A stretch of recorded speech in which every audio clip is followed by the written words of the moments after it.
யாரும் சொல்லித்தர மாட்டாங்க எப்பதான் ஆரம்பிக்கணும், எப்படி ஆரம்பிக்கணும்னு. ஆனா ஒரு விஷயம் மட்டும் நிச்சயம். ஆரம்பிக்க தனியாக இருந்தாலும் பரவாயில்லை.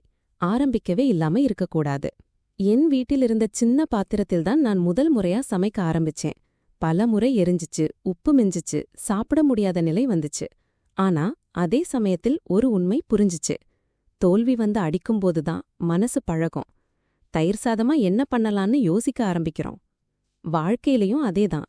புதிய ஒரு பயணத்தை ஆரம்பிக்க வயசு தேவையில்ல, சமயமும் தேவையில்ல. நம்ம மனசு தயாரா இருக்கணும். நீங்க இப்போ அந்த பயணத்துல இருக்கீங்கன்னா பழையதையெல்லாம் விடுங்க. துளி துளியா கடலானது போல தினசரி ஒரு நொடியாவது உங்க கனவுகளுக்காக செலவழிக்க ஆரம்பிச்சிருங்க.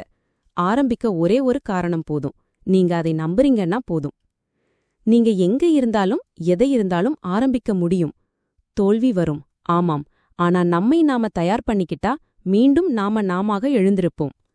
இந்த பயணத்துல உங்களுக்கு என் சார்பான தொடர்ந்த ஆதரவு இருக்கும். ஒரு டிஃபன் கதைதான் இப்போனது, ஆனா உங்கள் வாழ்க்கையின் அடுத்த அத்தியாயமா இருக்கலாம்.